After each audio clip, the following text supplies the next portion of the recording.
Hi, everyone. Good evening, good morning, wherever you're joining us from.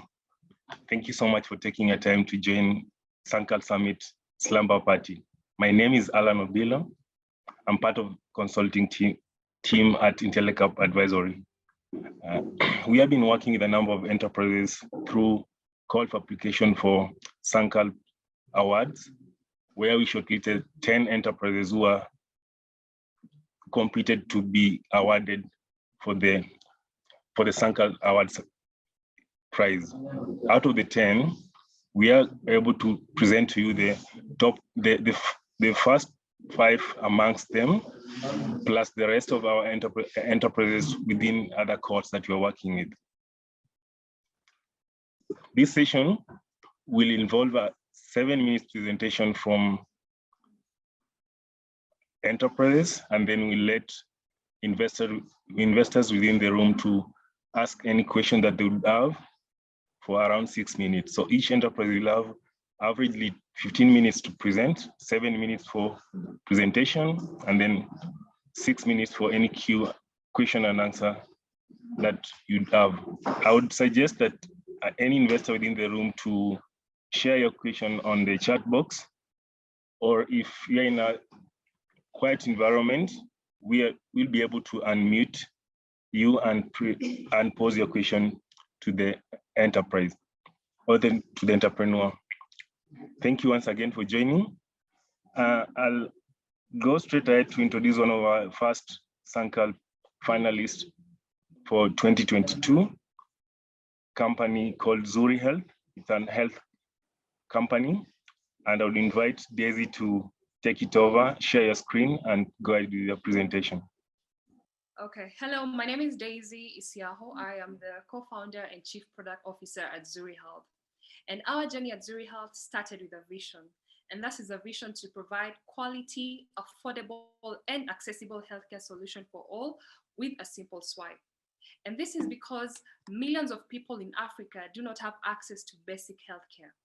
For instance, in sub-Saharan Africa, we bear the highest disease burden in the world, with slow and limited access to medical healthcare, expensive and inconvenient hospital trips for small or minor prescriptions, and unequal distribution of healthcare services. At Zuri Health, for instance, you see that most of the healthcare providers are highly concentrated in urban areas, leaving the people who live in rural areas with zero access to healthcare. For instance, the doctor-to-patient ratio in Kenya alone is 1 to 16,000. Think about it. At Zuri Health, we have taken time to build a product that will fill that gap because we see a huge market opportunity with virtual consultations now emerging as the most convenient way for doctor and patient interaction. According to a survey, this market was estimated to grow to over $72 billion by the end of the year. And this is where we come in. Zuri Health is a mobile app that helps patients across sub-Saharan Africa to find and book for healthcare services. Our app is an all-inclusive mobile health solution with test and diagnostics, telemed, hospital, pharmacy, doctor on duty, and doctor at home as our MVP features. Through the app, patients can chat and consult with a doctor. They can buy medication from a pharmacy and have it delivered to their doorstep. They can book for labs and diagnostic tests and even have a doctor visit them at home. You can call it a virtual hospital or a health super app. We have also taken into cognizance Africa's unique challenges and provide first-level medical consultation via SMS service. And this is to take care of the over 65% of the population without access to smartphones or the internet. So now the undeserved populace can chat and consult with a doctor from as low as 5 cents. And I bet you cannot get any better deal than this. I'm sure you're wondering how we make money. So we have 3 key revenue models. We have the subscription model for doctors who pay us $150 annually to subscribe on the app. That's about, is more like your Netflix subscription plan, and they pay about $12 monthly. We have the SMS billing, and this is for the patients who consulted with a doctor via SMS text, and it is billed from their airtime. Then lastly is our commission model from our pharmacy and lab orders. What makes us different? What makes us different is that we provide an all-inclusive and comprehensive mobile health solution in one app, which makes it easy for our users to have all their healthcare needs met. This also gives us a competitive edge against other telehealth providers with unimodal solutions. For our target market, we usually target, for the SMS service, these are usually the younger, uninsured clients who live primarily in rural areas. And for the app platform, these are middle-income clients seeking convenience and living primarily in urban cities. The value proposition for our patients is that they get streamlined booking and payment, where they can pay online via mobile money, SMS, card, or even cash upon appointment. They get advanced search with patient-centric results, where they're able to filter different healthcare providers according to their fees, specialty, and location. They also get secure and protected private health information because our system is end-to-end encrypted, and audio-visual-like appointments to provide lifelike experiences. And also our partners, and these are doctors, labs, and pharmacy owners who are certified. They also get increased productivity, brand recognition and exposure, and also flexibility and decongestion. Above all, they're able to earn extra income while saving lives. Our team is made up of experienced C-suite and advisory board that cuts across business and product development, medical healthcare, and growth, with an extensive experience working and doing business in Africa. So we launched last year in January, and in just 12 months, we have onboarded over 250 doctors, 9 pharmacies, and 24 labs and diagnostic centers. We have over 5,000 app downloads and over 400,000 SMS subscribers, which has been possible because of our partnership with telco partners. Last year in December, we also rolled out our WhatsApp chatbot, and this is to enable users who may not be able to download the app still access services and products from the app via our WhatsApp chatbot. And we've had over 4,000 WhatsApp bot interactions. In terms of revenue, we have generated over 332,000 in booking revenue. And this is from our 3 key revenue billing models. And this is from SMS and lab and pharmacy orders. We are also live in 7 different countries. We launched last year in December in Senegal in partnership with Expresso Senegal, and we are also live in 7 other countries with our lab diagnostic services in order to actually provide COVID-19 testing for travelers and provide inbound and outbound service for travelers.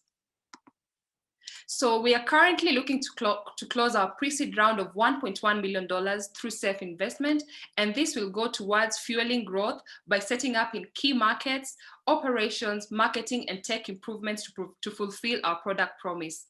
We are backed by different investors like Founders Factory, Launch Africa, Asime Ventures, and DOB Equity as well. We had a use case of projection in terms of our different revenue models. For instance, we had a use case of 4 countries, and that is Nigeria, Kenya, Tanzania, and Zambia for the doctor subscription, where they pay us $150 annually. If Nigeria has 72,000 registered doctors, and we target 10% of these doctors, if they pay us $150 annually, we are able to generate a gross revenue of more than 1 million in a year. Same to Kenya, Tanzania, and Zambia. Our next case model is through our pay-as-you-go customers, and these are users that will pay a daily fee to subscribe to the Zuri Health SMS feature that costs 5 cents. If we partner with telco operators like Safaricom in Kenya, who have an aggregated subscriber base, for this instance, over 60 million subscribers, and we target 20% of this subscriber base, with a successful delivery of 15%, we are able to generate a gross revenue of $90,000, and net revenue to Zuri and daily revenue to tax, daily revenue after tax to Zuri is $21,000. This brings to our gross yearly revenue to Zuri Health to over $7.7 million. Our last projection is the premium app users, and these are the users who pay us a subscription fee of $2 to be able to chat with the doctor unlimitedly for a month. For these users, if the mobile operators have a subscriber base of 60,000 and we target less than 1% of this subscriber base with a successful delivery of 80%, cost of service at $2, we are able to generate a gross monthly revenue of over $500,000 and a yearly revenue of more than $5.7 million. Thank you so much. And I welcome you to join us on our journey to actually provide affordable and sustainable healthcare solution in Africa. Thank you so much. Thank you so much, Daisy, for the presentation. I would welcome any question, any comment, any clarification that you'd want to hear from Zuri Health. If you can post the question on the chat box or can raise your hand so can we unmute you and have a go at the question. Very quick question. Congratulations, Daisy. This is Dr. Moka from Jacobs Medical. Hi, Dr. Moka. Yes, very quickly, can you share with us what has been the customer feedback based on the current traction you've had to date, and what you see as the low-hanging fruits in terms of next steps? So generally, the customer feedback is that they actually appreciate the fact that we are actually providing convenience, particularly for the residents in Nairobi, because they find that a lot of things they have to like have expensive trips to the hospital back and forth. And because of the heavy and crazy traffic in Nairobi, they find that our service is actually democratizing healthcare or access to healthcare in Africa by providing that convenience where you're able to actually access healthcare services at the comfort of your home, hotel, or office without extra cost, at your convenience, and saving you time. So what we see as the low-hanging fruit is the fact that as we are able to grow, we need to now streamline the processes, because we understand that there is need to have delivery guys who are able to provide these things timely. So that's the only thing that we feel like might be a challenge as we grow, and the fact that also our numbers and orders are rising. And regulation as well. So there's also the challenge, because we understand as much as we grow, the telehealth space still has looping frameworks. So we find that the healthcare segment is highly regulated or under-regulated. And the government might wake up today and say they want to ban home collection services or telemedicine services. So that is one of the challenges that we find that might be a risk.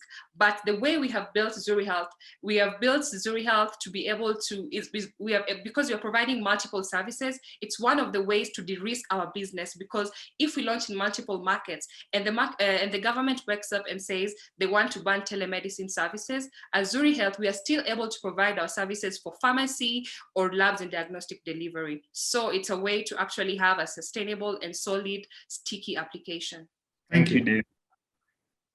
There's a question from Rekia who's asking, so in terms of competition, how are you faring on in terms of with the competitor within the market, and what competitive advantage do you have, especially in Kenyan market and also like in Nigerian market where you are launching in? So the biggest competitive advantage about Zuri Health is that we are able to provide SMS services as well. And this is because we understand that this is a different target market. Most of our telemed providers only provide healthcare services on a mobile application, not forgetting that 65% of mobile phone users do not have smartphones. So they leave out those people who do not have smartphones. So for this instance, we are able to provide affordable and accessible healthcare services for users who do not have access to smartphones.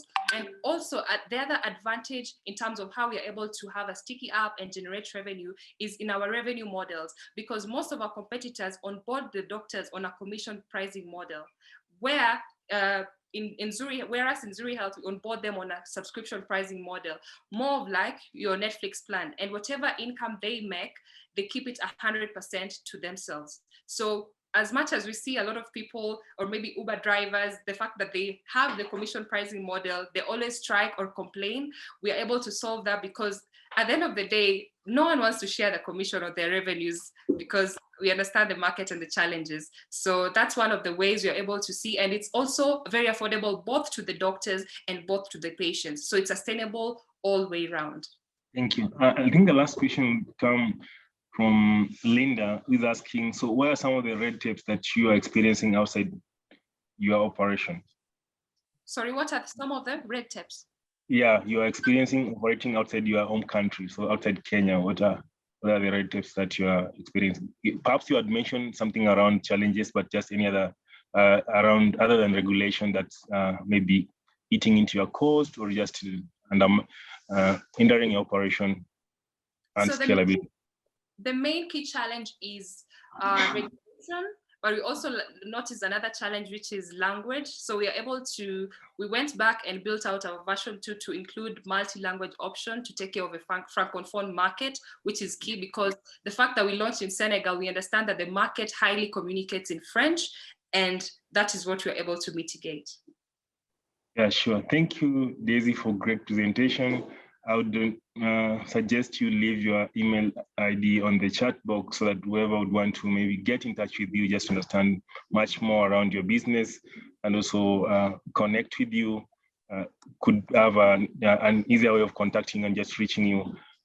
Maybe as you drop off, do you consider partnering with medical aid schemes? Just can respond to that and then you drop off. Yes, that's a very good question because it is part of our next development phase where we are looking to partner with emergency evacuation services and insurance providers so that we are able to provide medical healthcare where people are able to pay with their insurance, because we understand most of the people who own or have health insurance, by the end of the year, they never or barely use it, maybe because they don't know or they don't understand if wellness is covered in the insurance cards or cover. So this is why we want to encourage people to have regular checks to be able to understand and also cure their ailments before it gets worse. Thank you so much. All the best with the great work that you're doing in the health space. Thank you so much. Sure. So our next enterprise is eAgro, a company based in Zimbabwe. It's an agriculture technology company that's de-risking farmers, providing access to finance to farmers and also working towards moving into insurance. I would welcome Ronald to share your screen and take it up, please. Hello, good evening. Ronald, we can't hear you. Right, good evening. I'm Tufazo from CropFix by eAgro. At eAgro, we have two products, that is CredFarm and CropFix. Today, I'm going to be talking more on CropFix, which is the product that we are raising funds for. Did you know that nearly over 40% of all smallholder farmers lose up to 40% of their crops pre-harvest due to late or misdiagnosis of the pest or diseases or the nutrients deficiency problems that are affecting them? In Zimbabwe, there's something commonly known as musanganiswa, where these smallholder farmers mix multiple pesticides and apply them to the field, hoping that one of them would work. As you can see, this is unsustainable, uneconomic, and outright just awful. At eAgro, we have come up with a solution that is easy to use and accessible to these smallholder farmers.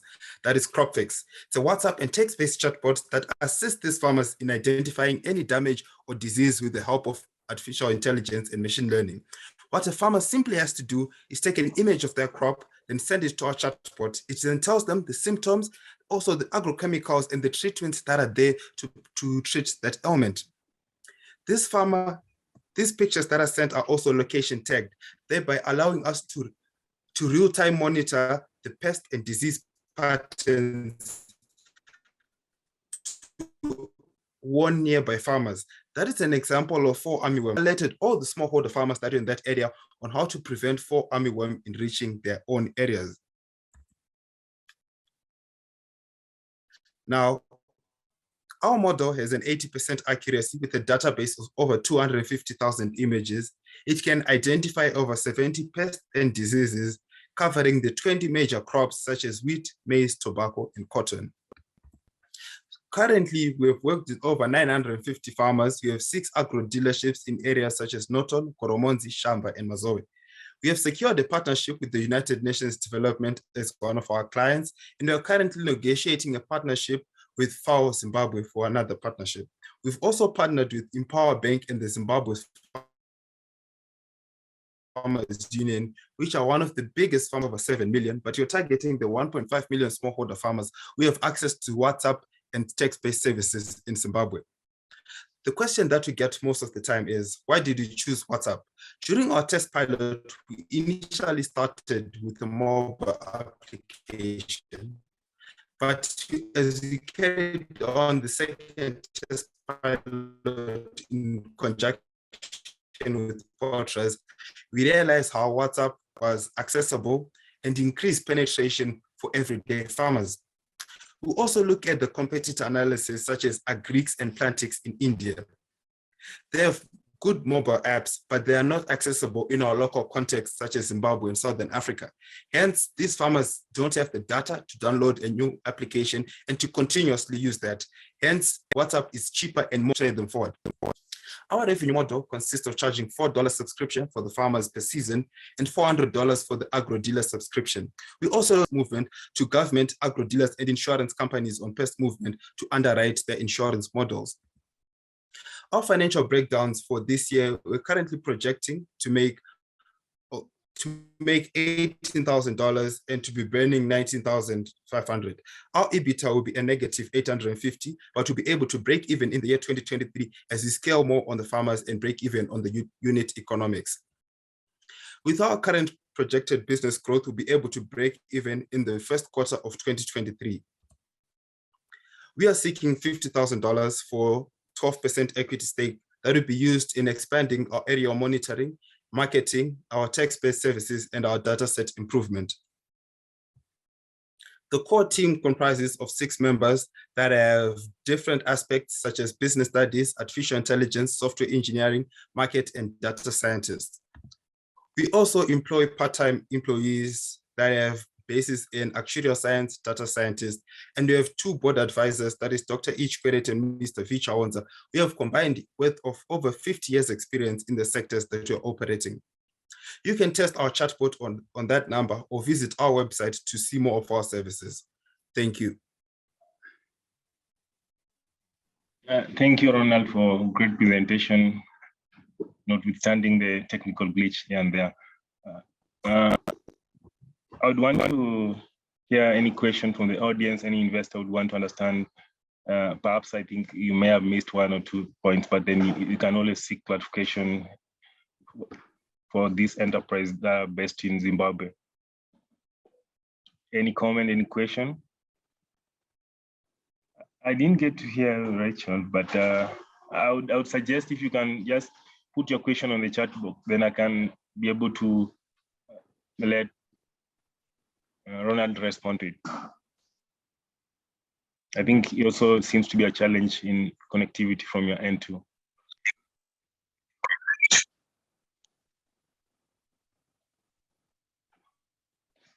Any other investor here or just a participant would want to ask any question to Ronald?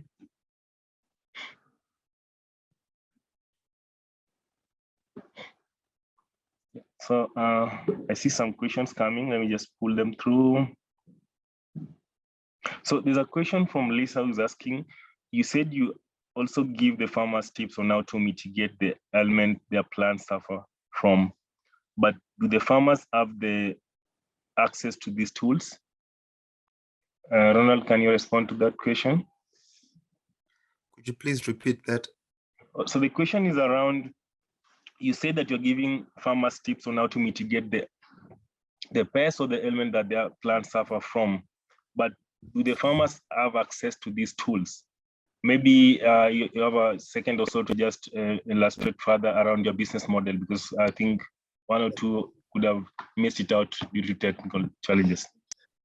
Okay, so what the system does is a person in the field takes a picture of, let's say it's a maize leaf. They send it to our chatbot. When they send it to our chatbot, it then detects, let me give an example of maize. From maize, it then detects if it's healthy, or let's say it has a disease, fall armyworm. If it has fall armyworm, it then tells the farmer that your disease is affected by fall armyworm. Fall armyworm affects your plants in this way, A, B, C. If it affects your plants in A, B, C, I would recommend that you apply ABC to treat it. First of all, it gives the farmer a natural control method, such as when it is fall armyworm, it tells the farmer to apply rock salt and ash, which kills the larva of the fall armyworm, which is readily available in most smallholder farmers' compounds.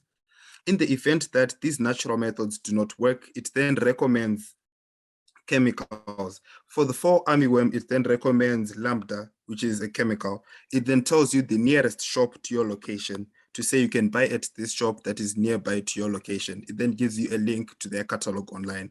Then you click the link to go purchase the treatment plan. I hope I have answered the question well. Sure, good illustration. And then how many pictures does one have to take to identify the pest or the disease? It can work from one good image that is properly taken. When you start interacting with the chatbot, it gives you the instructions on how further away you're supposed to take the image and the clarity and the size of the leaf you're supposed to include in the image. So it guides you to take a proper image. But if you do take a proper image, one image is enough to detect the type of disease. Sure, great. I think that's also answer Linda was asking around, can the app be able to scan diseases? Maybe just a minute to also expound on that if something still need to be elaborated on that point. Okay, so what it does is from the image that you take, it goes to our background in the database. In the database, we have over 100,000 images that have been trained on diseases. It then matches your image with a specific disease. When it matches, it then tells you how to fix that disease. Great. Yeah. So, the image you sent. Okay. Yeah, we missed you at some point, but yeah, hopefully. Also, just post your email address on the chat so some of the investors can reach out to you directly. There's a question from an investor, Karen, who's asking, how has this experience been with charging customers a subscription free, and what traction has been on that? So around subscription, are farmers willing to accept it, and in terms of how the growth or progress in terms of when it started up to now? So it has been quite a struggle to get farmers to continuously pay on a month-on-month basis. So to get it off the ground, we had partnered with organizations such as the UNDP, Empower Bank, and Kent Money Finance. These are organizations that are already working with farmers, the people that paid for most of the subscription of these farmers on a B2B model. Thank you so much. I guess you've responded to a number of questions here, and also you've just shared your details on the chat. Can always also just connect with the Ronald directly if that with something you want us from Intellica or Sankal team. I would want to invite the next enterprise, an edtech company based in Nigeria, Steamlane, and Latimo, could you go ahead and share your screen, or your team member? I think Ahmed was here. Then go ahead with your presentation. Okay, yes, Ahmed will share the screen. I would.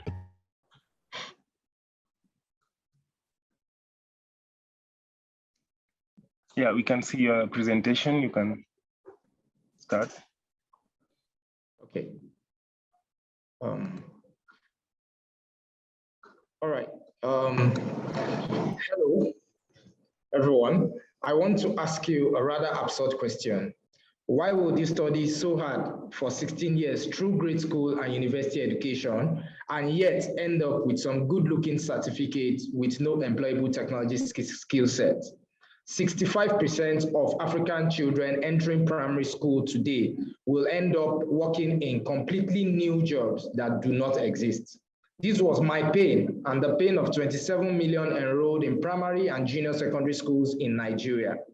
I studied so hard to get good grades, yet at the end, my theoretical knowledge couldn't match the in-demand employable skill set I needed to land my dream job. Apparently, conventional schooling got me unemployed for a few years after graduation.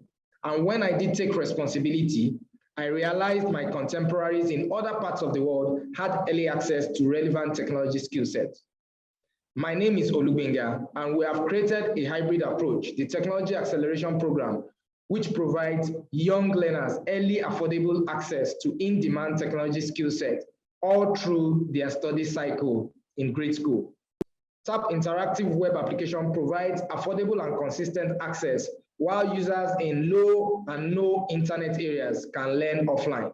To promote inclusiveness, ICT teachers can learn in-demand skills and get hired on demand as a qualified TAP mentor. In order to get maximum value for our products and services and a good return on investment, we since adopted the timely recurrent revenue model for our school partnerships as they take part as they take TAP rather as a subject, just like mathematics. Our present customers are more than happy to pay $10 US per term over 3 terms, which amounts to $30 US per year.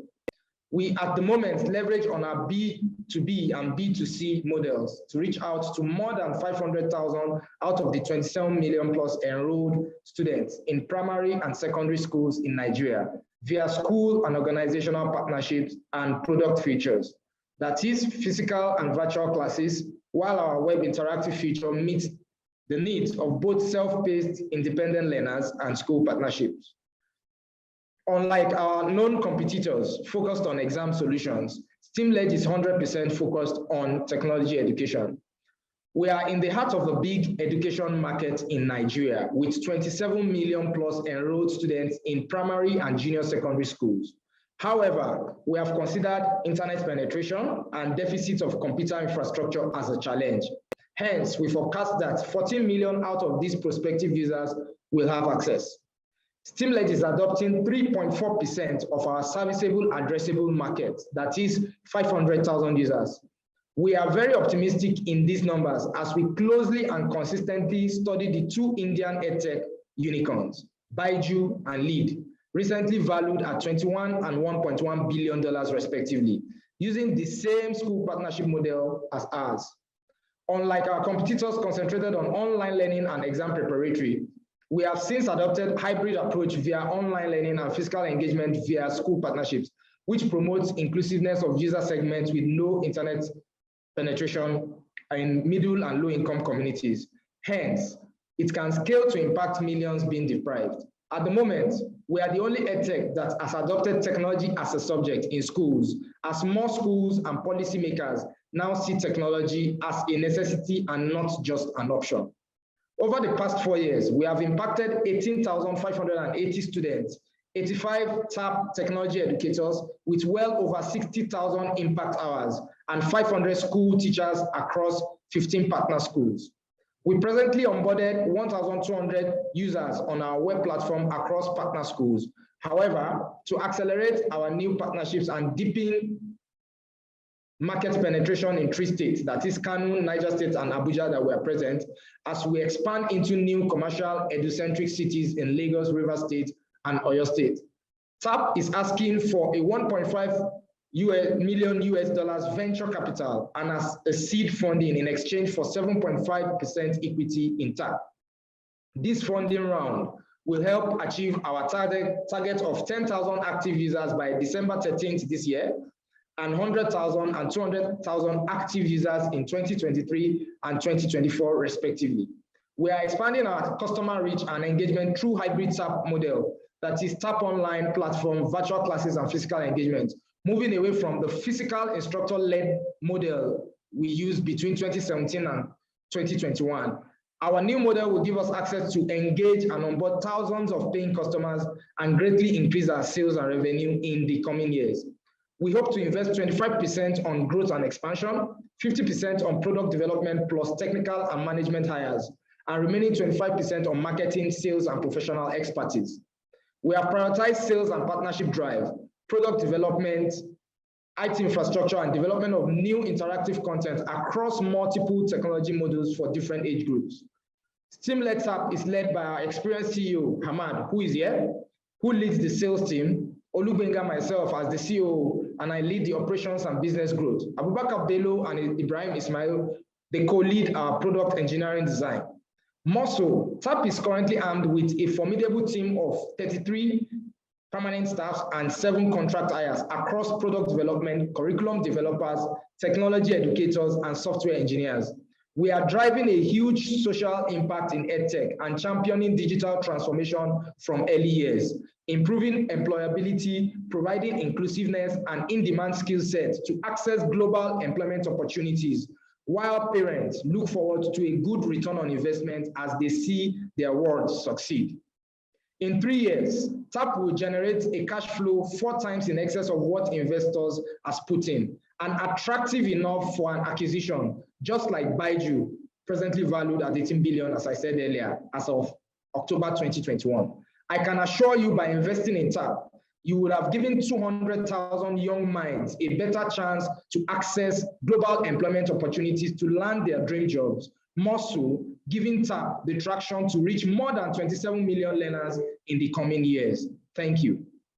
Thank you so much for great presentation. I would now invite anyone in the room to would want to understand any details around STEAM-led company, any comment, any clarification that you'd want to understand from this enterprise. I'd welcome that opportunity. We are live tweeting. Yeah, so there's a question from Lisa who's asking, could you explain a bit further around your revenue model? I'm sure that you've spoken about that during your presentation, but if you can just expand further around how you're making money. Okay, I would take that. Thank you very much. My name is Ahmed Idris. And so our current revenue model is we charge schools per student per term. And we're currently charging at a rate of $10 per student per term, so which makes a total of $30 per term. So before we were doing the physical model where we send our extension teachers to take the physical classes, and that the schools paid more. They paid about $25 per term each. So the schools are really happy that we have this new platform and has brought down the prices. So 100% of our current customers have agreed to convert to the new platform. And then in terms of numbers, in 2021, we did about 88,000. In 2020, about 75,000. But it's after 2021 that we just got to flip our model to this new platform where we could scale in large numbers. And we're looking to do 300,000 in 2022. We're looking to do over 2 million next year because of the size of scale we're looking at. And we predict about $5 million by 2024. Some very clear illustration on when your numbers going forward. Any other comment, any concerns, some question from the audience? Okay, I would also just suggest you leave your contacts on the chat box so that whoever would want to get in touch with you, just to understand your business further, could go ahead and have a conversation with you. Also, we have a networking platform called Brella within the Sankal Summit, where you'd be able to network and understand further around these enterprises that are pitching. So you do look out for them in Brella. They should be having some documentation or collateral posted there. You can check on their timelines and also just get to understand if there is any interest area around that you want to engage with them going forward. Thank you. Latino and your team and Hamid for great presentation and responding to the questions. All the best with your great work that you're doing in Nigeria. Yeah, all right. Thank you. Next, I would like to invite Stalin. Stalin is presenting EcoDudu, a circular economy enterprise based here in Nairobi. Please, Stalin, go ahead and share your presentation. Thank you, Alan. Are you able to see my screen? Yes, sure. Okay, thank you. So hello, everyone. My name is Stalin Farah. and I'm a co-founder and the Chief Operations Officer at Ikodudu. We are a waste-to-value company that leverages on the black soldier fly to provide a rich source of sustainable insect protein and organic fertilizer while recycling organic waste. So conventional sources of protein that are used for production of animal feeds, such as soy and fish meal, are not only expensive, but they also negatively impact the environment by causing deforestation and overfishing, respectively. The use of fertilizers in sub-Saharan Africa is also quite low, mainly due to the high costs involved. And even so, majority of the fertilizers used are synthetic, which are harmful to the ecosystem. Also, an average of about 30% of organic waste that is produced in Africa remains uncollected, not only leading to the emissions of greenhouse gases, but it also contributes to health and environmental hazards. Africa has the fastest growing animal feed sector, valued at about $25.7 billion, according to the FAO.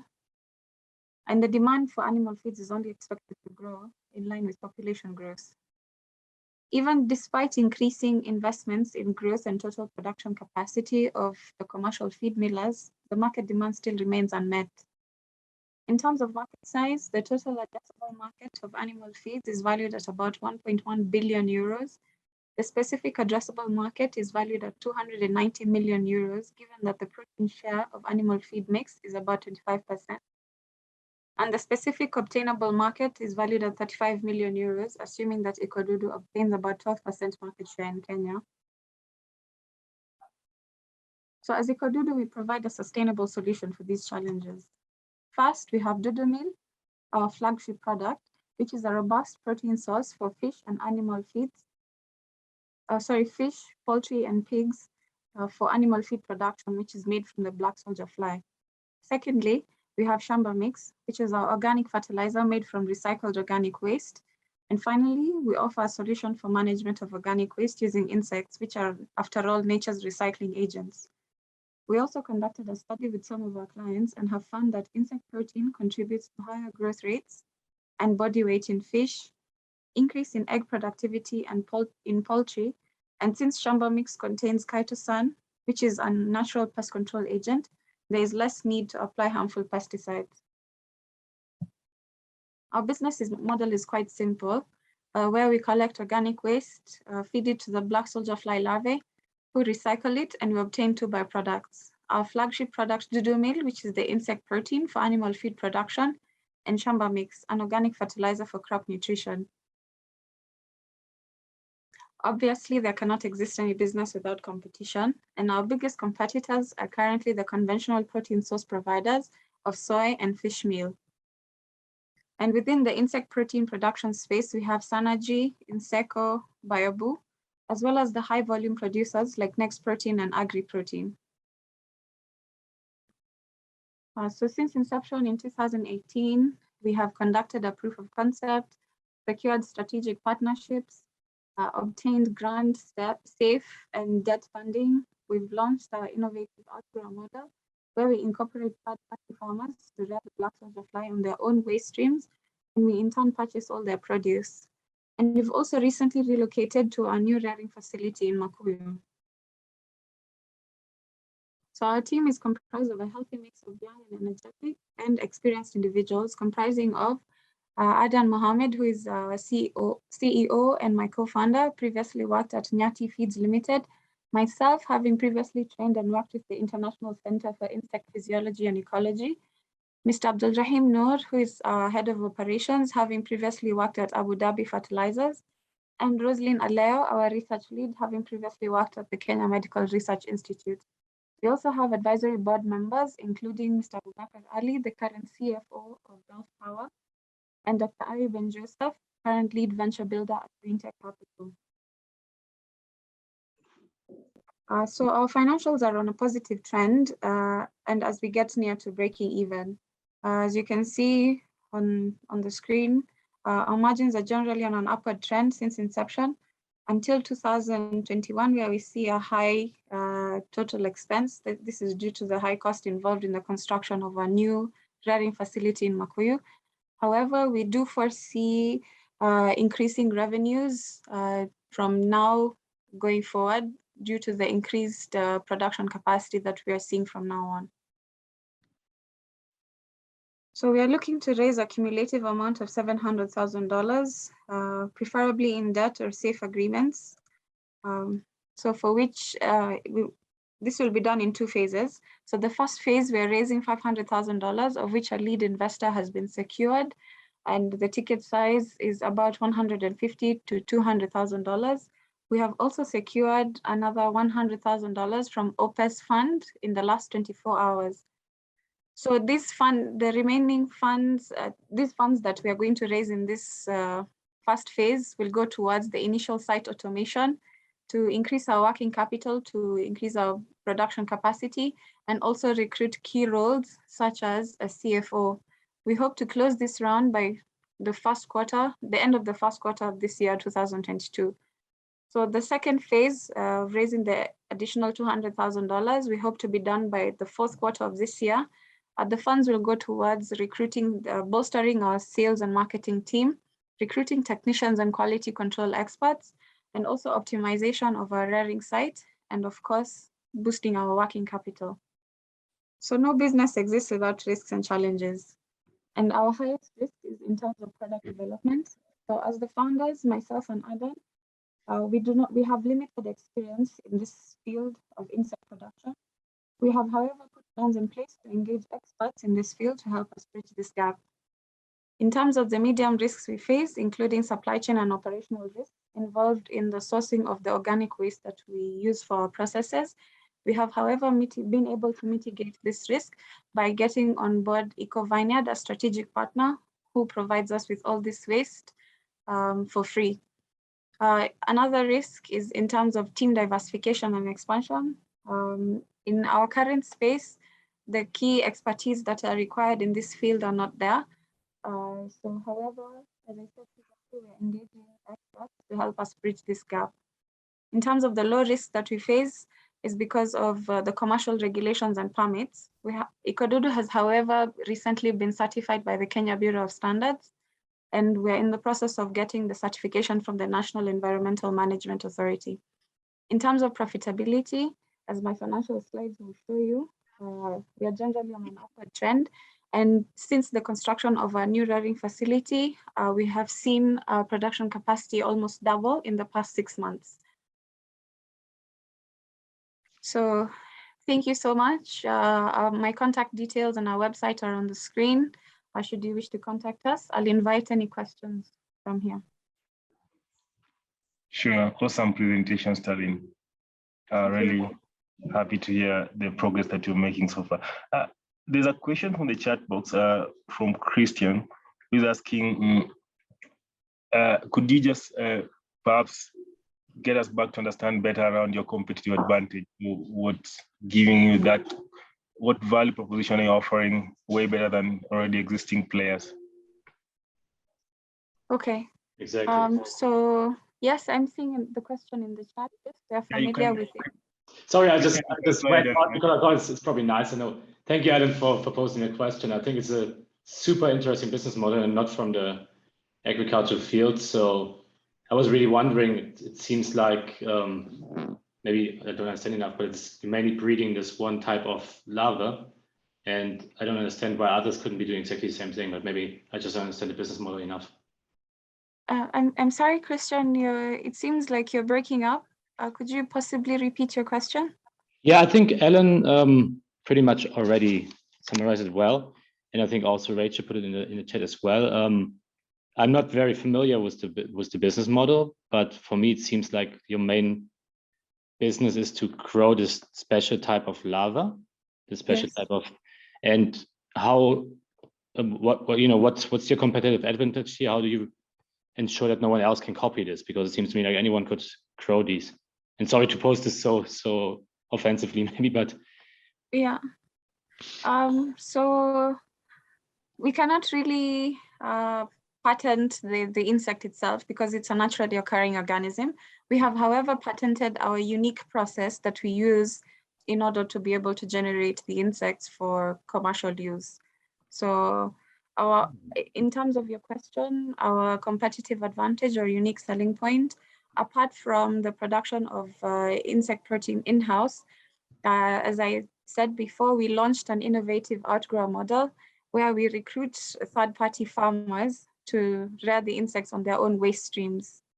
And then in turn, we purchase all the produce that they get. So we are not only boosting our internal production capacity, we are also kind of doing like a CSR, if I can call it that. So we're working with smallholder farmers in our locality with an aim to make their lives better.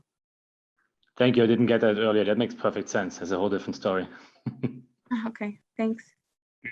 There's a question from Brian who's asking, how does your pricing compare to key competitors? Let's say other soy or other sort of feed products available in the market? Yeah, okay. So for soy and fish meal, the prices generally fluctuate depending on the time of the year. So the average price of soy per kilo usually ranges from about 30 to 50 shillings a kilo. And in comparison, the fish meal usually ranges from about 90 shillings to about 150 shillings per kilo. In comparison, Ikodudu's insect protein currently retails at 130 shillings per kilo, and that is a stable price all year round. For the fertilizer, we usually package in 30 kilogram bags, and they go for 2,000 shillings. Awesome. Rachel, can you unmute and maybe just pose the question, if possible? It's all right. I see the question. To differentiate ourselves from InsectiPro. Yes, we are very familiar with InsectiPro and Talash. Yes, they can be a competitor. However, in Kenya alone, we have a deficit of protein of about 300,000 metric tons annually, which is only expected to grow in line with population growth. So yes, they can be a competitor, but even if we are both put together in terms of our production capacity, we are nowhere near meeting this demand. And in terms of differentiation, InsectiPro usually they have a vertical model, if I can call it that. So they rely on their own internal production.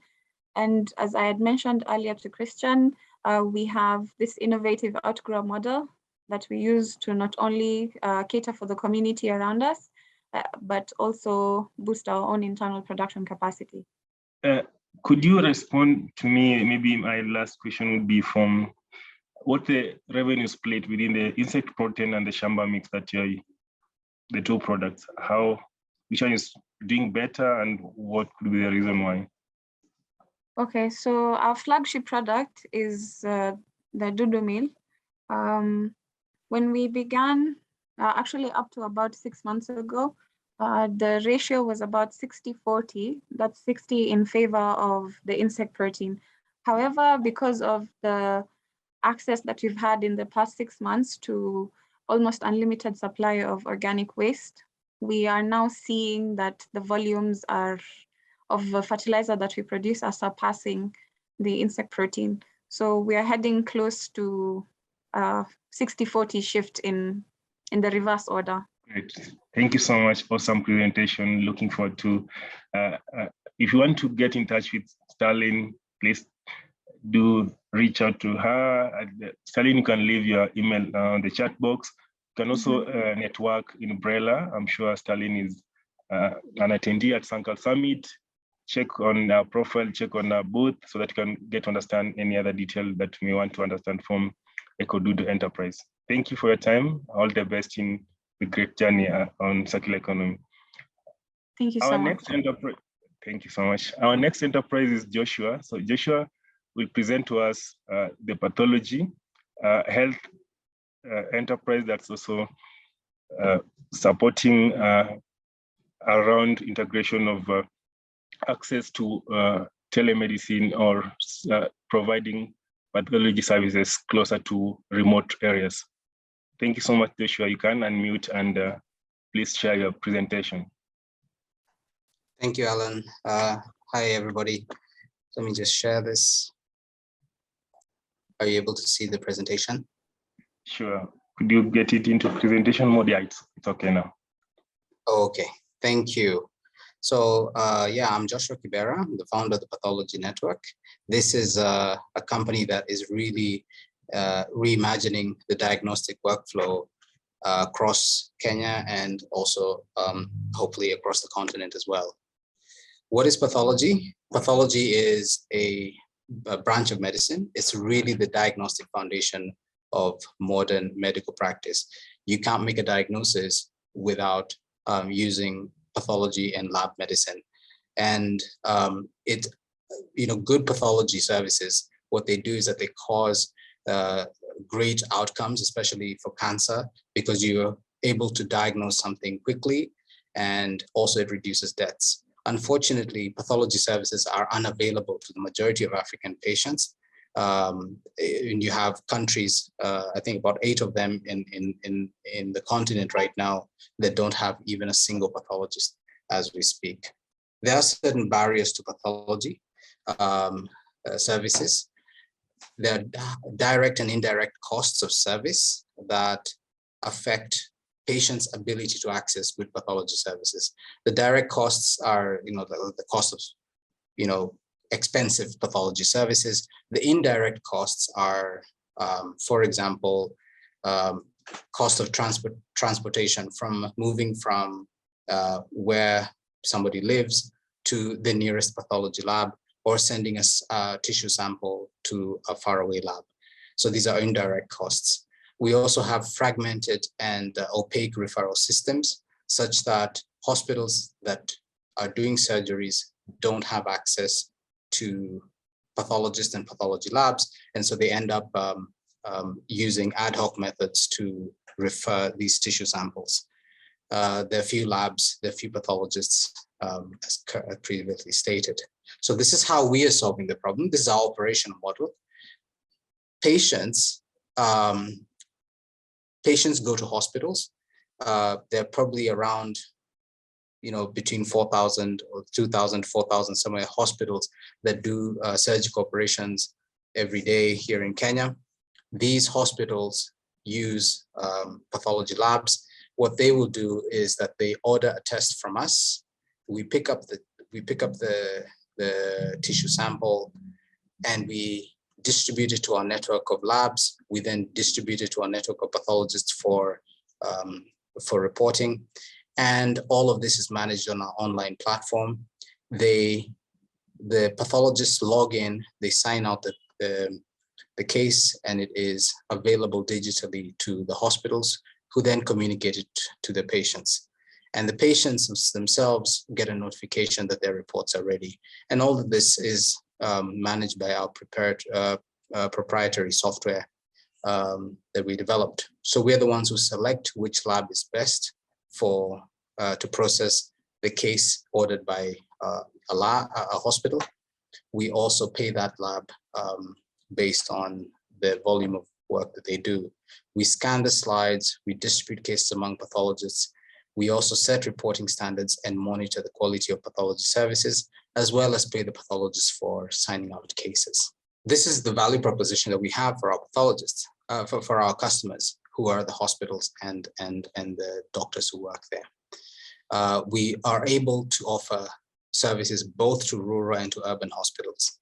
And this is something which is made possible by the use of digital pathology, which allows us to access remote hospitals, as well as logistics management, meaning that we're able to pick up surgical specimens, even if they're done in a remote rural hospital. We've standardized quality by having our own lean workflow and our processes and procedures well defined for the labs that we work with, as well as having proprietary software that has standardization inbuilt. And we're affordable because of economies of scale and use of other assistive technologies. Currently, we have 13 pathologists. We've performed over 12,000 tests. We're serving about 30 plus hospitals in the central Kenya region, Kisii, and northern Kenya. We have 9 staff members and have 180,000 in revenue to date. We currently have 2 revenue streams. One is a batched processing, which allows us to give results to our patients within 7 days. And the patients who, hospitals that use this they order the tests, they pay us at the end of the month, and we collect, we give them a 30-day credit period, and they pay us for tests that they've received the results in 7 days. However, we are developing this single specimen express, kind of like a premium service that allows us to process single specimens at the same time, a bit more expensive. We expect that our annual revenue will have grown in the next 5 years to about 10 million within Kenya. If we focus on histology, which is the branch of pathology that we are entering the market with, the volume of histology, this particular test, is an estimated 35,000 per year. We're expecting it to grow between 8 to 15% based on historical data over the next couple of years. And TPN our company should have hopefully half that market within the next couple of years. The African healthcare market size is pretty large, 35 billion. And we are currently working within the referred market, referred test market, meaning not just the lab medicine market, but the lab tests that are referred from one hospital to one facility to another. And that is a size of about 40 million in Kenya.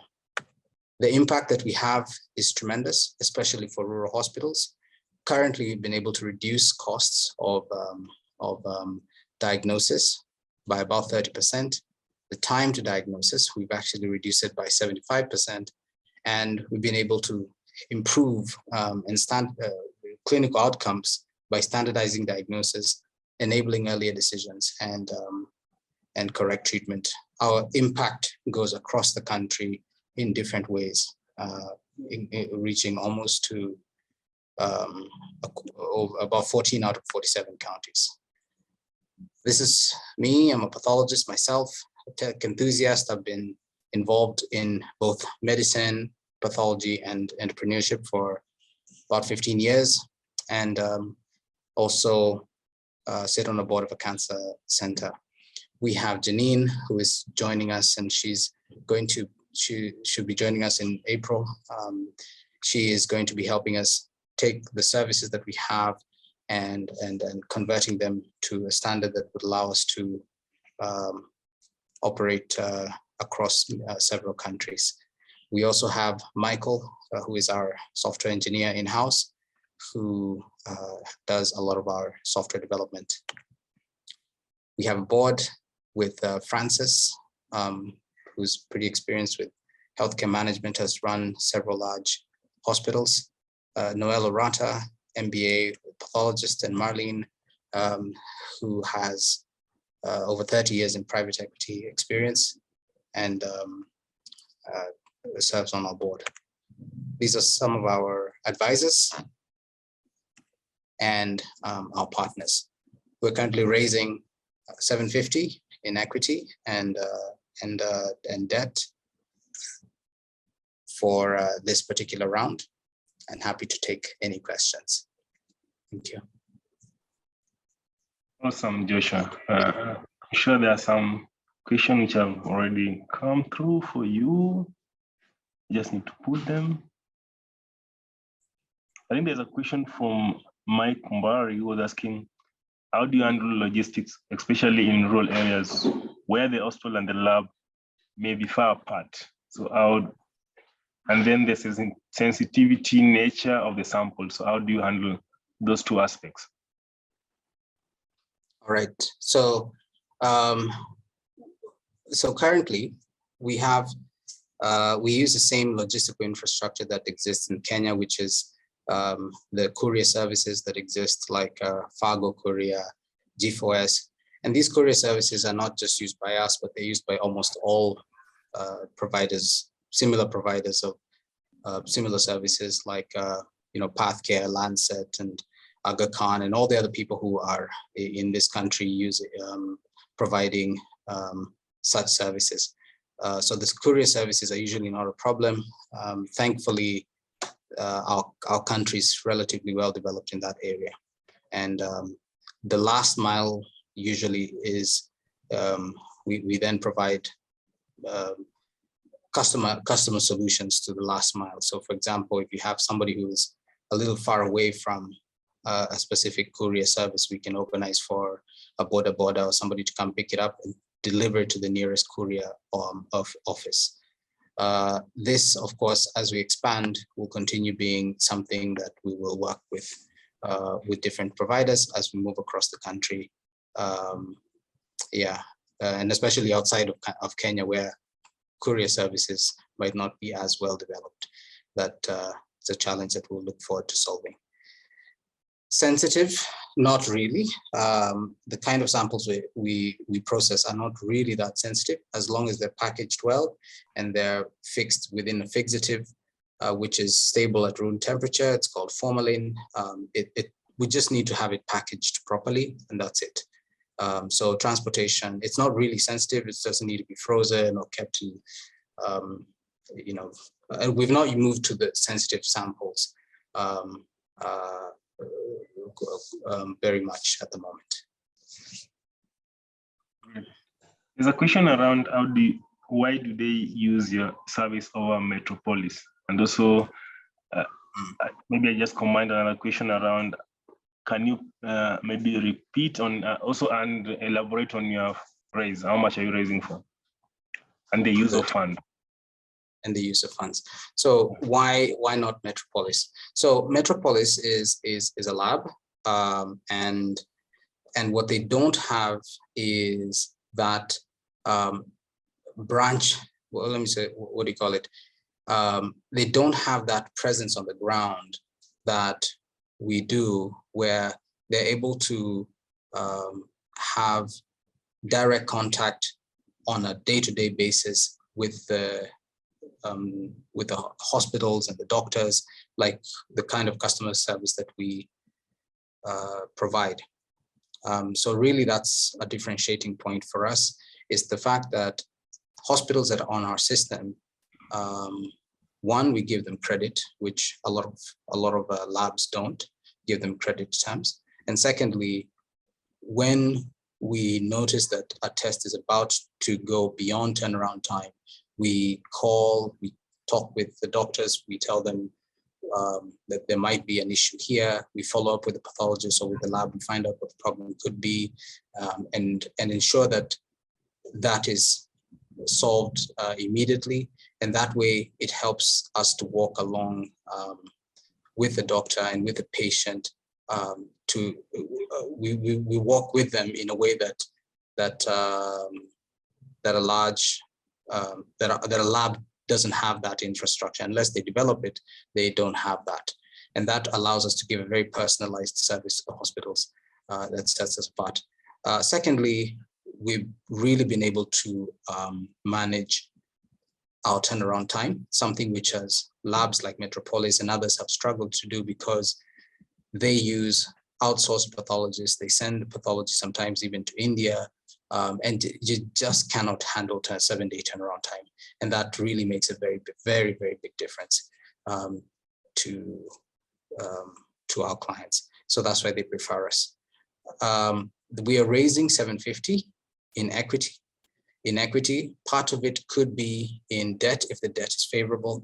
I don't know what other details. Now I'm seeing we're being streamed live on Facebook. I'm not sure if I want to talk more about that beyond that.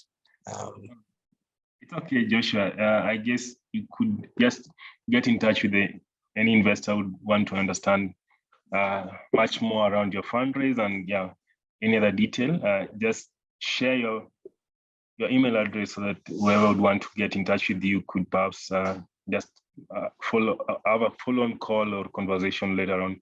I'm curious to understand around how do you manage to work around quality control, since you're working with different perhaps partners in transporting some of these samples. So what we do with quality is that quality is extremely important, and for quality in medicine and pathology, it's at many levels, because there's quality at the lab level, there's quality at the logistics level, there's quality at the reporting level, the pathologist level, and each of those is very sensitive, because a lapse in quality can mean a misdiagnosis, and that could cause a problem in someone's life. So we take quality extremely seriously. So we have procedures and protocols which we have embedded. So we have them written down. We have systems for our labs to operate on that quality. We are very strict on the kind of labs that we work with, and we simply just don't work with labs who are not keen on quality, on the quality standards that we demand. We also have our software embedded with templates that are reporting templates, allowing all our pathologists and our pathology reports to look the same, to feel the same, to have similar levels of quality. And we are continuously investing in that. We also have now a quality review board that reviews our quality processes and procedures on a routine and a regular basis. Thank you so much. I really appreciate taking your time and presenting. Do get in touch with Joshua in case you want to understand anything else about the company. Joshua, I'm sure you must be in Brella, so you can always have a connection through Sankal Summit, through Brella, where you can engage, network, and also just see where you can build partnership going forward. I appreciate your time and all the best with the work you're doing in the health space. Thank you very much. It's a real pleasure. Thank you for having me here. Sure, bye-bye. Next, I would want to call upon another health company based in Nigeria. So Uche, if you're here, I'm sure you'd already gotten a co-hosting right. You can share your screen. Uche? Hello, can you hear me? Yes, I can hear you. Yeah, it's a very wonderful evening from Nigeria. So try to share my screen. Oh gosh, hopefully I can share the screen.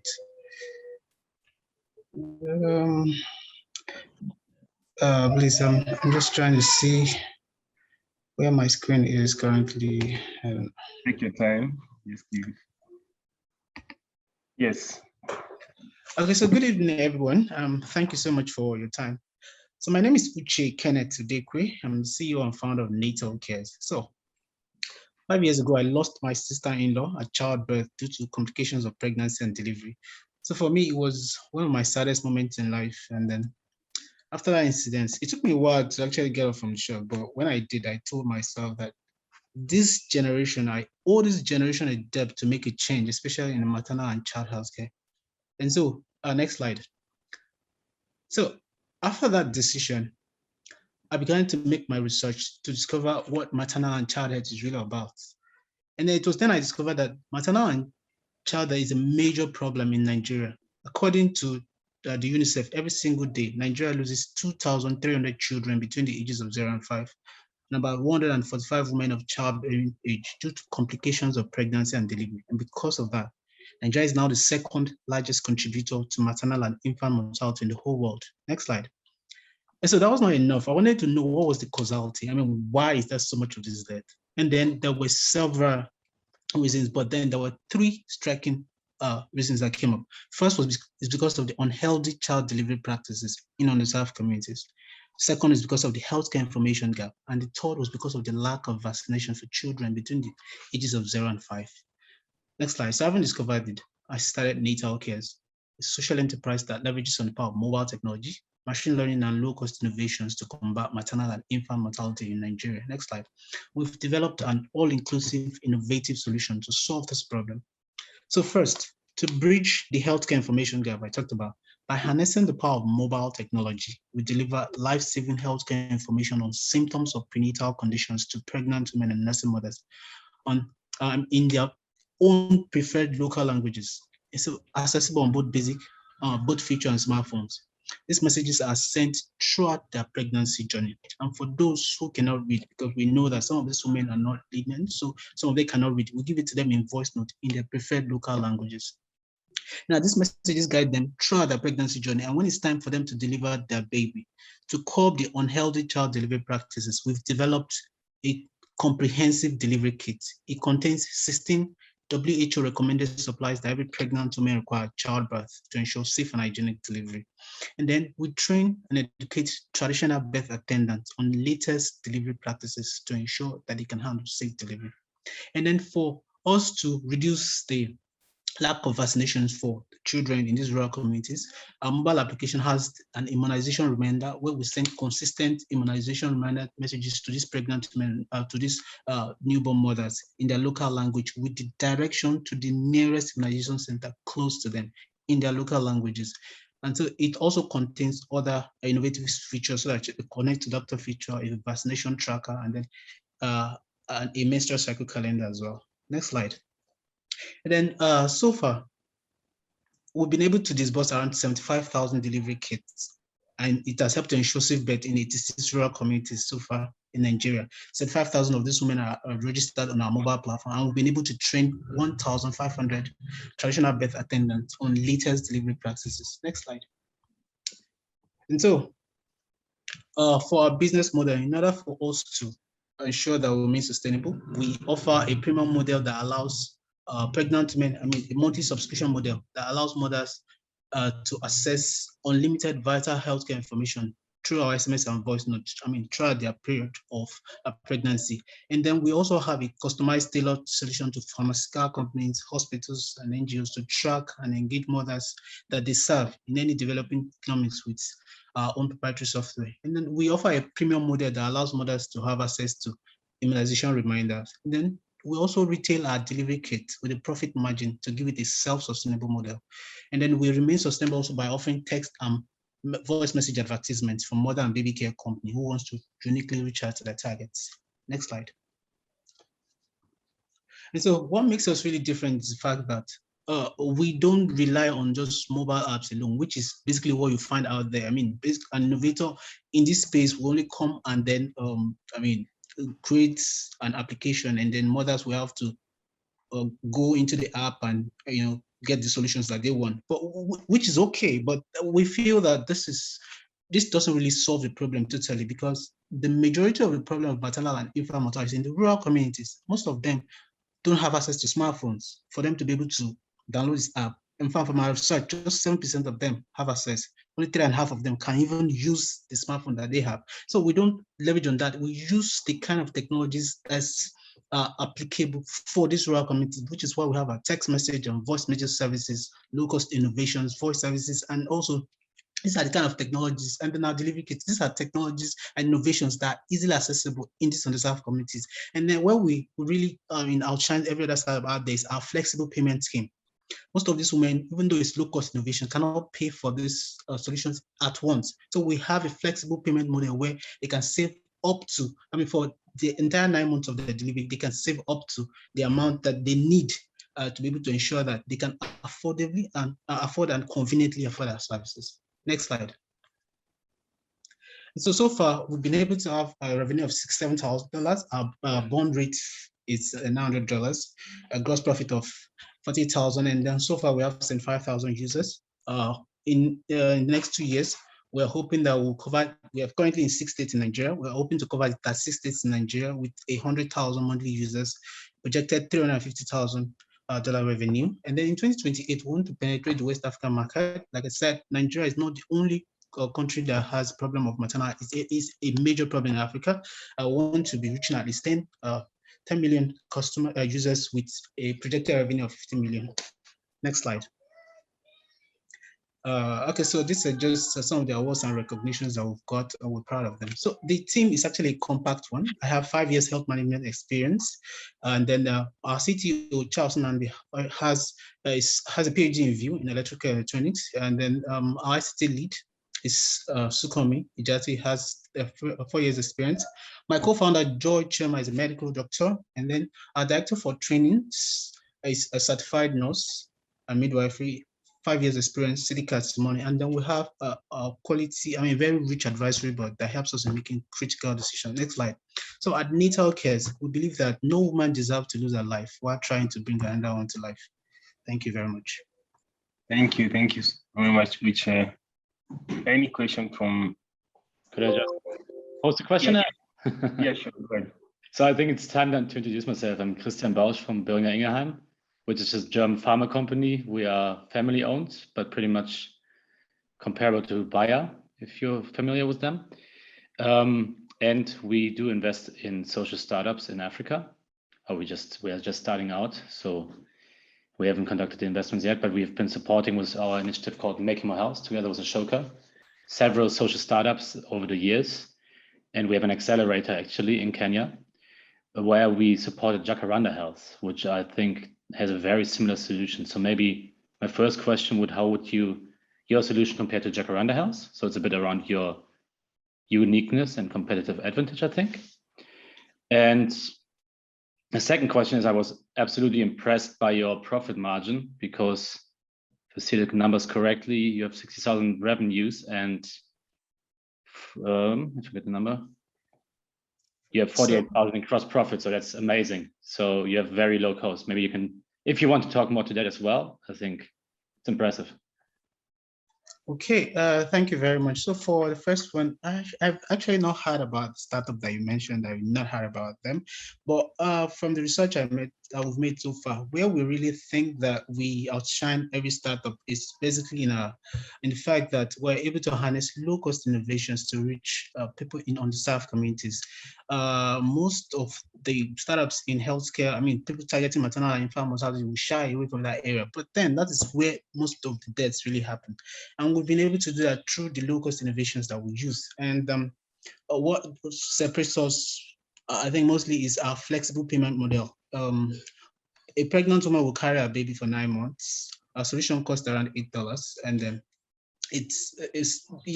that $8 looks small, but these people, because we're reaching out to people at the bottom of the value chain, most of them cannot pay at once. So what we did is that we've broken the $8 into 9 months, and so they get to pay even less than $1 on their savings scheme. So before the 9th month, they are able to conveniently afford and save up to that and then get our solution. I think this is the model that we've been using so far that's been working for us, especially for our business model. I don't know if I answered the model.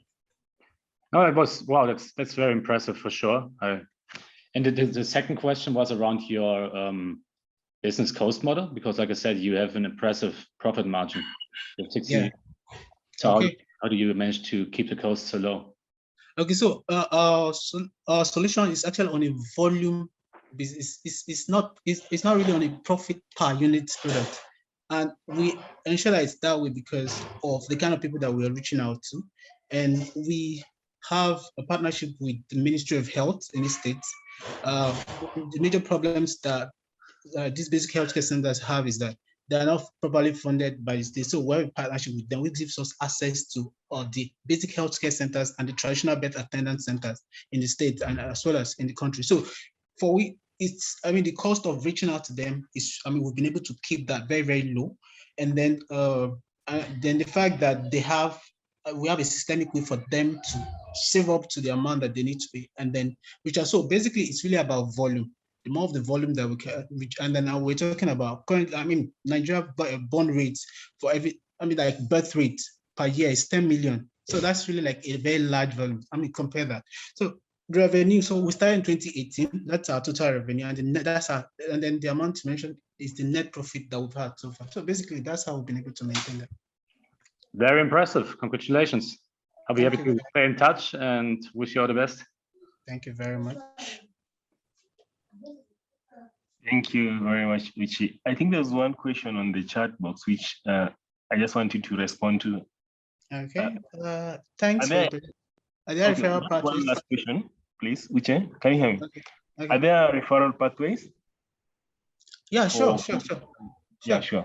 Okay, so what we do is that sometimes some of these women, they get critical situations for the women that they're trying to deliver, and of course it happens. And so we have on mobile app, we have connect to doctor features. So immediately this woman, they notice that they cannot handle, which is why our training comes in. I mentioned that we train traditional vet attendants on delivery practices. So whenever it comes to a situation where they cannot handle, that's where the referral comes in place.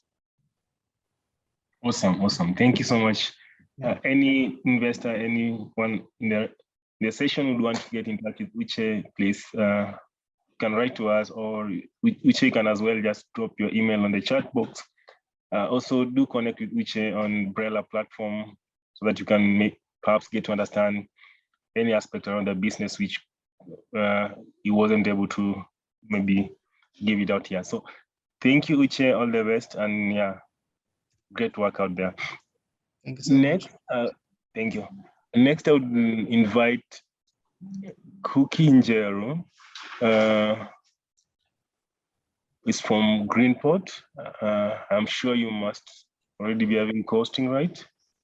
Thank you. Good morning, good evening, good night, everybody. Yes, I'm already sharing.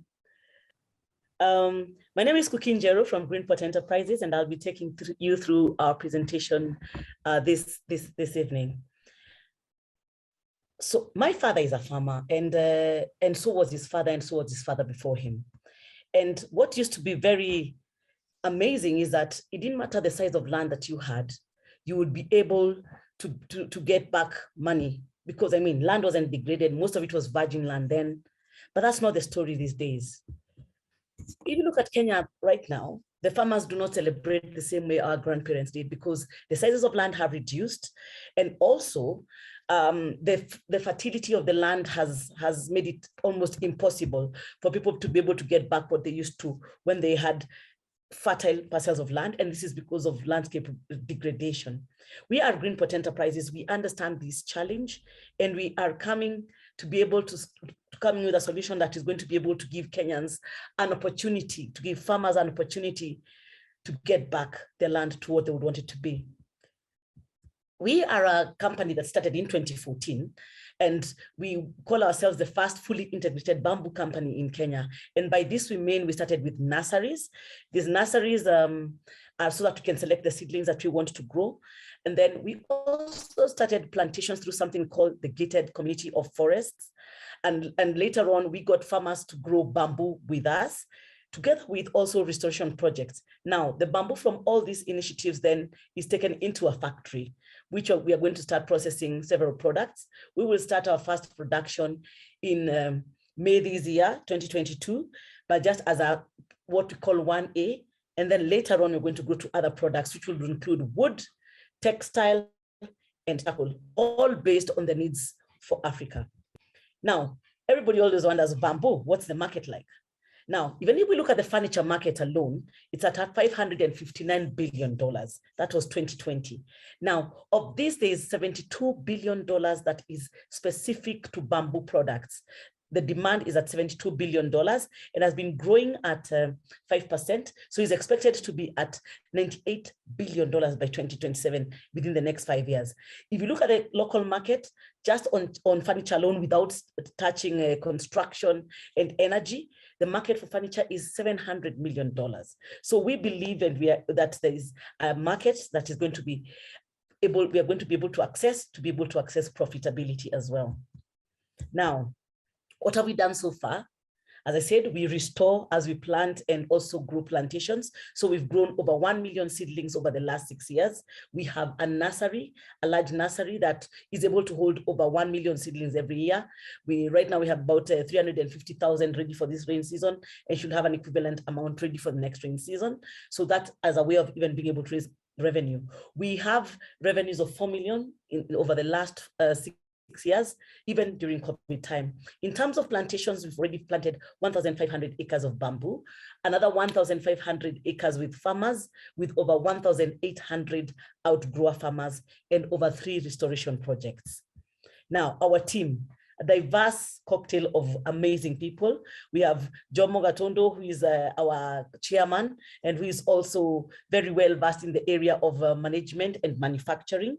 Karo Karaoke, very well equipped in the area of banking and finance, and just fundraising and growing businesses and projects. Myself, Kukinjero, who is in charge of marketing and outreach. I'm the person who goes out there to preach the bamboo gospel, and Dan Eric Archer, who is our specialist when it comes to sustainable energy, and even that whole efficiency when it comes to manufacturing.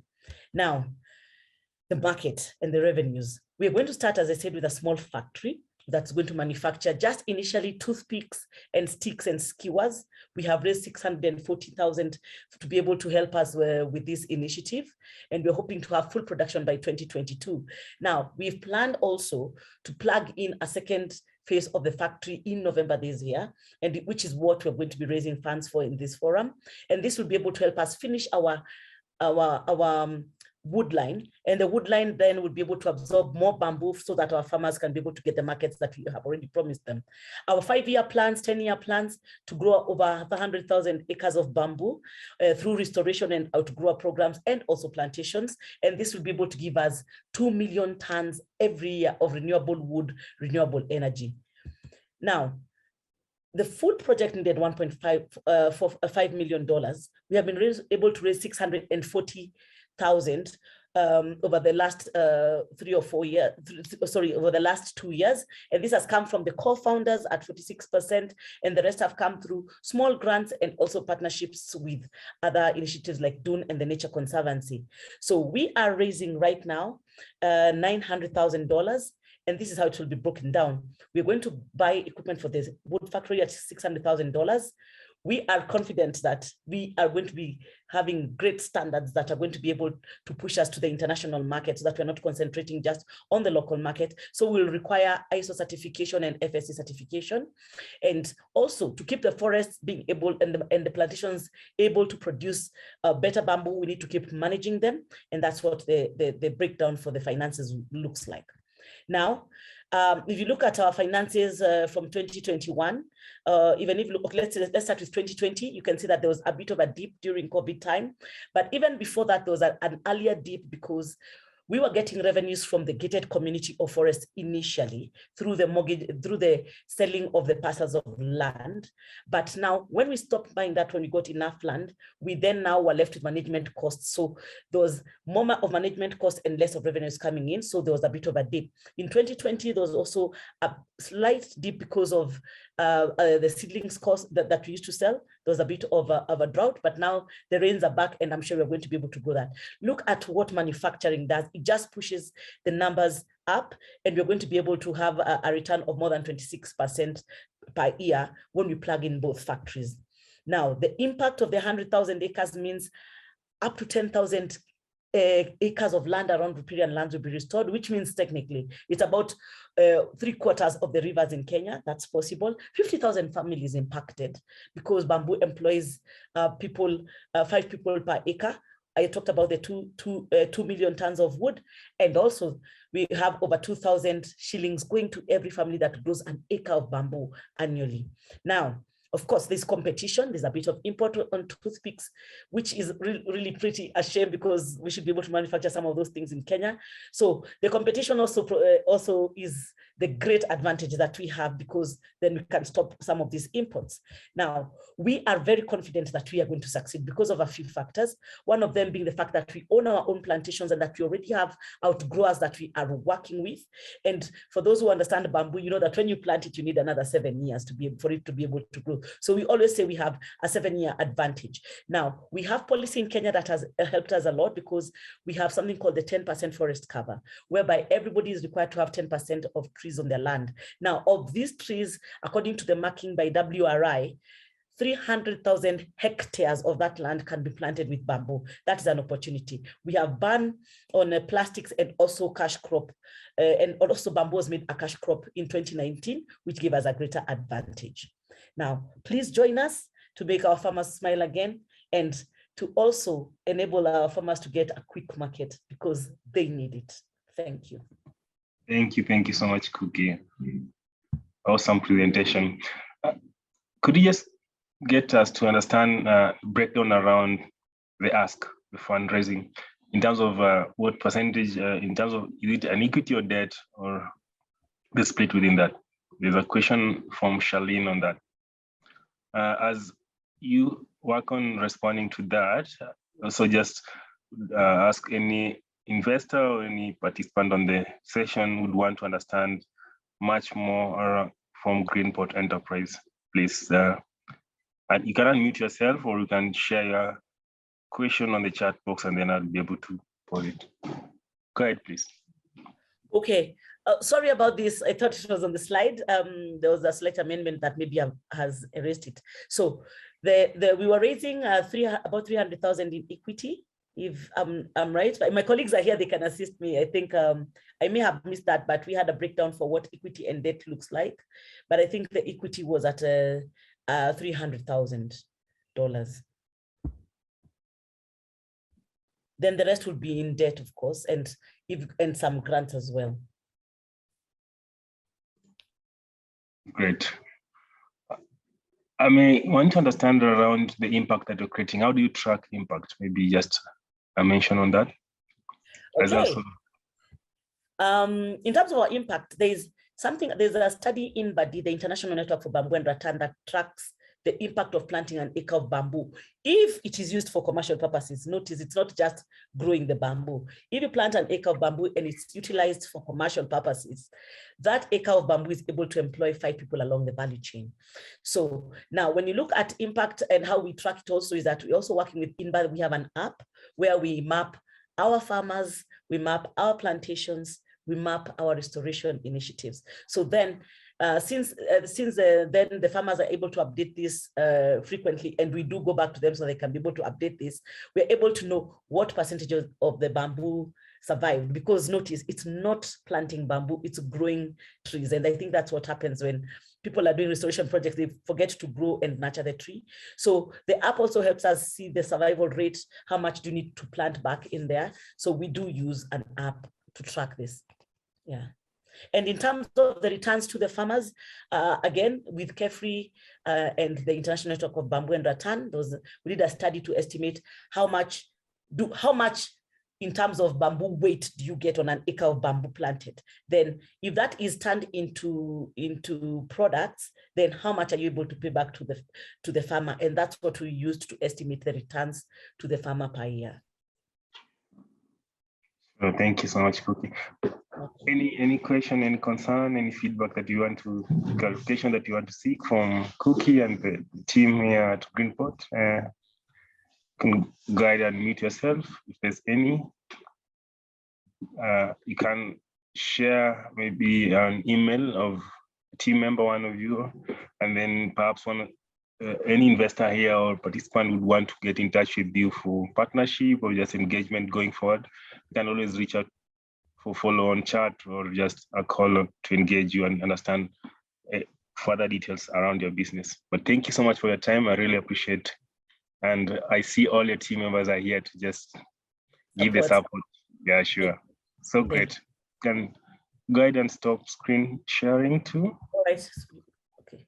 Yeah, please also do join Brella, which is under Sankal Summit, so that you can also get to interact and engage different investors, ecosystem support providers, and development partners who would want to also understand your business further and just network and build your profile going forward.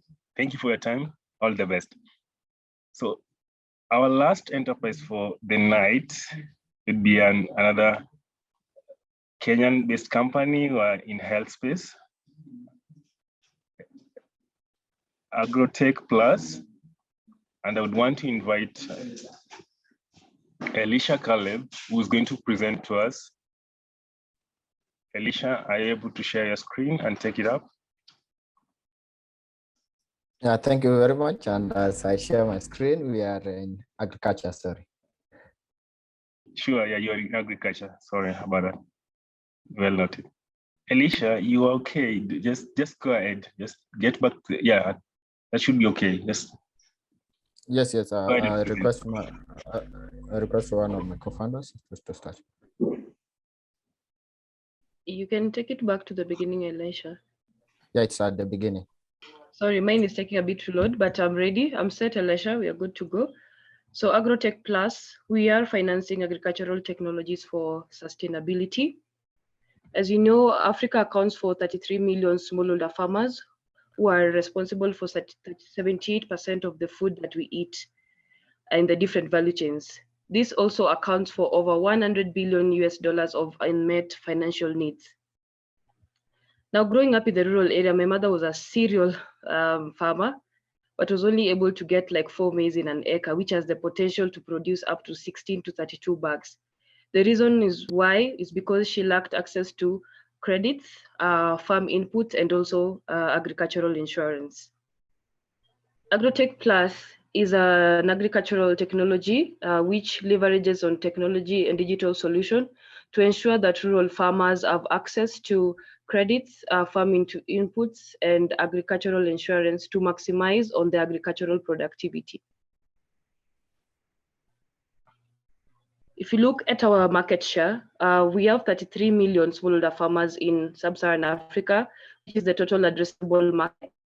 Service addressable market is in Kenya, which is our beach market, which is 1 million. And our service addressable obtainable market currently is at 400K, sorry, which is 40% of that. Yeah, so as we said, Agrotech Plus leverages on technology. We use improved satellite data, mobile phone, and mobile money. Satellite technology helps us to identify the low, medium, high agriculture productivity zones, and agronomic machine learning greatly helps us to identify the credibility of the smallholder farmers. At the start of the season, farmers get package of insured agricultural input from our agricultural input dealers. Then inside the package, there is a unique code whereby the smallholder farmers, once he has opened the agricultural input package, he sends us through an SMS the code.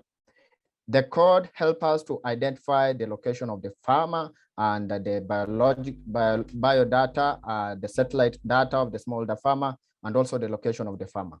This will greatly help us to package to customize insurance packages for this smallholder farmer. And our packages are divided into two, whereby if the inputs planted, the crops does not germinate, the farmer is automatically insured after 21 days if they doesn't germinate.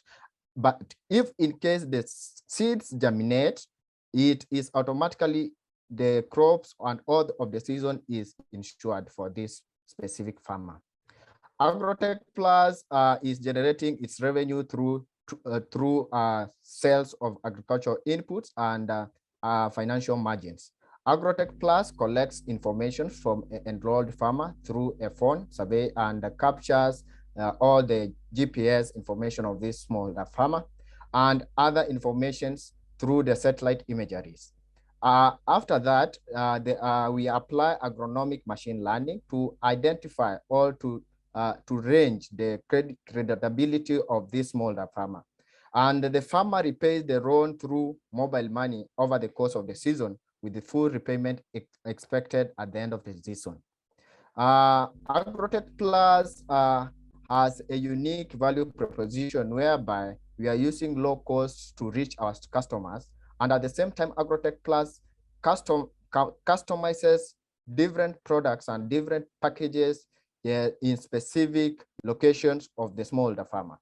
In 2021, we invested $20,000 and our total revenue was $50,400 US, which is a 27% profit for us. We expect our percentage to increase to 37%, that is, and that will be a revenue increased to $289,800 US. We also expect these margins to increase to 45% in 2023 with great investments, and on 2024 we expect this to be 57%, whereby our target number is 60,000 smallholder farmers. We are here to raise $150,000 US in equity, whereby 20,000 will go to increased market and promotion activities on board new farmers, acquisition to our agricultural insurance packages, and 15,000 US for continued farmers training and recruitment, and at the same time, agronomic content development for our smallholder farmers. And 30,000 will go to technology upgrade and refinement of which is a key role and a backbone in our value chain. At the same time, 65,000 will go to investments in insurance packages and agricultural farm inputs for our smallholder farmers.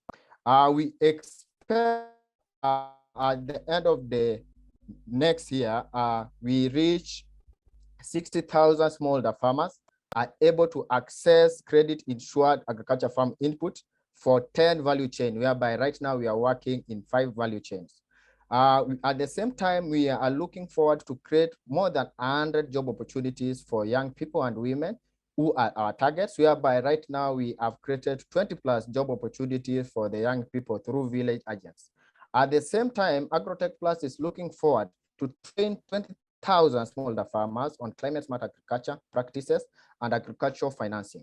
And we are also looking forward to demonstrate of at least 5 validated technologies, information to support value chain specifics for climate smart agriculture, whereby right now we are working with 1.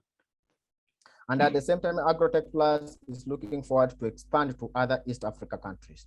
Agrotech Plus has made its success with a great team, whereby I, Elisha Caleb, am the founder and the current CEO, with 3+ years experience working with smallholder farmers and 3 years plus experience in business development, where I have a bachelor's degree from KCA University in computer science and cybersecurity.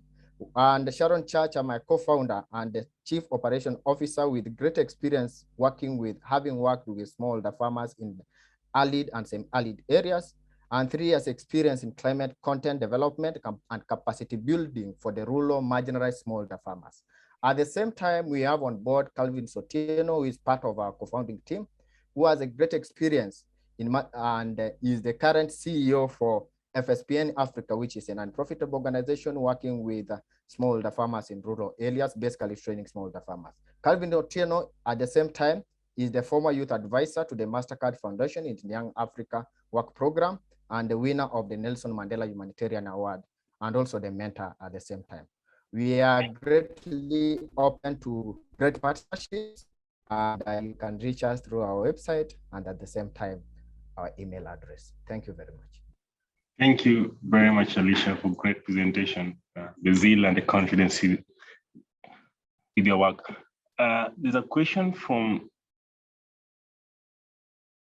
Christian, who is asking just around your revenues, that the projection seems to be like 6x over the current revenue that you're generating. So how do you say you arrive at that number and projection for that figure? Okay, we Agrotech Plus achieved, we believe Agrotech Plus, since it achieved to raise or to have a greater profit on its early stages, having on board new investors who to invest in our organization. Since currently Agrotech Plus has numbers from our previous investment, whereby we had 2,000 smallholder farmers on board, but we had 10,000 smallholder farmers requesting for our services. Since we did not have enough resources to invest in all these smallholder farmers, we had to invest in the 2,000 smallholder farmers.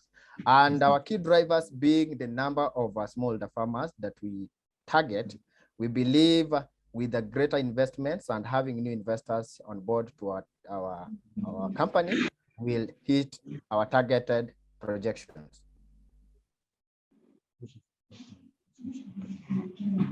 Just on that, how is your cost of acquisition looking like? And maybe I'll also welcome Christian to just come in for any follow-on question. Thank you. I mean, I think that's a great follow-on. And if I do the numbers correctly, you were talking about 2,000 customers you have on your platform right now, and an additional demand of 10,000, which would be a 5x. So how do you expect a 6x? Is there also additional income from additional revenue from existing customers? So you're trying to grow the revenue you make from existing customers plus bringing on new? And then I think Alan's question around the customer acquisition cost plays perfectly into it. Okay, if I've understood your question right, currently Agrotech Plus is working, in the previous year, Agrotech Plus worked with 2,000 smallholder farmers. and we invested 20,000 US dollars in these smallholder farmers in terms of debts that we are giving to these smallholder farmers. In it, we had a total revenue of 50,400 US dollars, whereby our profit was 13,800. We expect this money to our revenues to increase to 289,800, having invested in 10,000 smallholder farmers.